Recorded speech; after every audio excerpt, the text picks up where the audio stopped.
What is up guys, it is Jordan here and welcome back to a brand new video. Today we're going to be doing something which I used to do a long time ago, which is a guide on a game. I haven't done one of these in a very long time because I haven't played Siege in quite a while. But today's video is actually going to be on the Division 2 and we're going to be talking about the Dark Zone. The Division 2 has literally consumed my life in the last the week that it's been out. I have not stopped playing this and I think I've picked up quite a few tips. I was also a heavy Division 1 player, so we're going to make this video to help new people getting into the game to sort of get better at the Dark Zone in specific, but I will be doing guides on other things as well. As always, let me know in the comments what you think about the video, and also if you have any tips of your own. Let's try and make this like a community video type thing where someone can come along, they can watch the video, they can see the comments, and hopefully pick up as many tips and tricks as possible. Anyway, hopping straight into the video, today I've got 5 tips and 1 bonus tip that I'm going to go through. Starting with number 1, we're going to talk about the 3 different Dark Zones. So the first big tip is choose the right zone for your playstyle. You may have heard, or you may have even noticed, that all the 3 zones are different sized.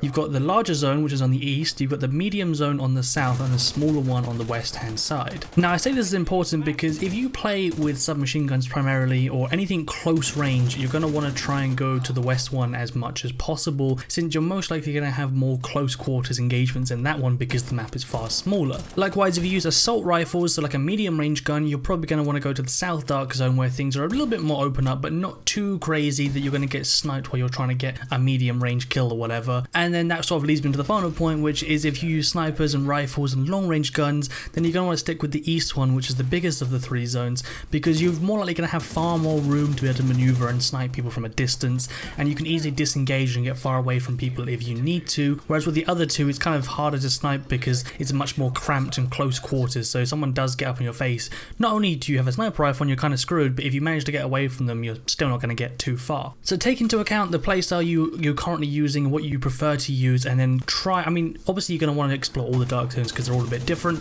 but if you're going in for like a hardcore run and you want to get some kills and you want to get some gear, then definitely make sure you choose one that's appropriate for the guns you like to play with. The second point is remember that some of the skills work differently in the Dark Zone. For instance, the Hive self-revive does absolutely nothing in the Dark Zone, so don't even bother taking it because it literally does nothing. There's no kind of like second thing that it does do.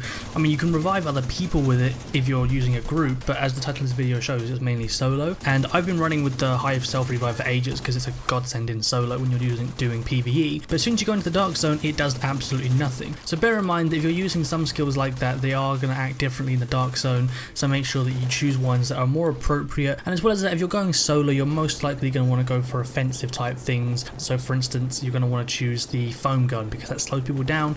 So if you're in like a 1v2, you can hit someone with the foam gun, slow them down and either kill them or focus on the other guy. It just kind of helps even the tables a little bit if you're able to slow or stop one of the enemies if you're going in solo. Realistically, you shouldn't be going against groups if you go in solo because there is like a matchmaking system, but I've gone in solo and come up against like a group of 4 already, so I'm not sure if that's how well that works or if it's going to be patched or not. The third tip is use the map to gauge who is where. The map is brilliant because if someone attacks one of the sites, it goes red on the map, so you can straight away see that there are players there. As well as that, you may have noticed it tells you when people are extracting things, so you kind of you can look at the map and tell where everyone is without ever having to put yourself in harm's way. And if you have an idea of where people are, you can easily go there and then scout them out before attacking them and see what they're doing. You can see how many of them there are, what kind of setups they're running, what guns they've got, and then judge the best way to take them down without even getting yourself into danger. It also means that you can time going rogue better, which actually I'm getting ahead of myself there. That's the next point, so we're going to cut this point off before I get to the next point. But that is the overall thing, is to use the map to gauge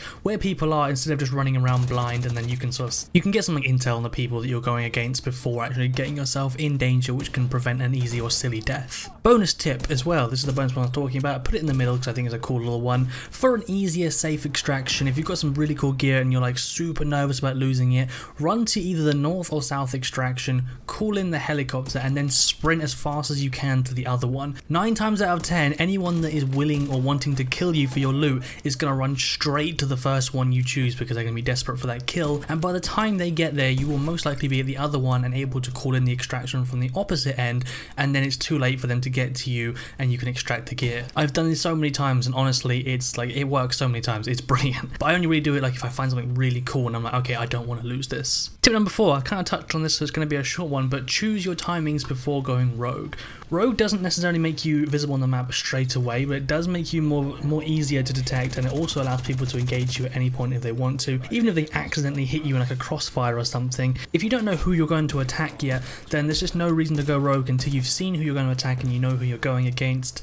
Obviously, if you want to do the rogue actions like crates and things, then you have to go rogue, but if you're going in purely for PvP, then rogue timings are important because you want to find the person that you want to kill or the group, scout them out, see what they're doing, what guns they've got, what skills they've got, and then go rogue and attack them, because if they haven't already gone rogue before, they can't attack you until you go rogue. Whereas if you go in to scout someone and you're already rogue and someone spots you and they snipe you, it's game over. So yeah, choose your timings, don't go in and hit the back button to go rogue straight away thinking, you know, you're going to go in for kills straight away. Just try and take your time with it. The final point is choose your loadout based on the weapons that you're best with and not stats. Now, so many people know this, but just for those that don't know or don't even think about it, stats are completely normalized in the Dark Zone. It literally does not matter what gun you choose to go into the Dark Zone with, it will be normalized.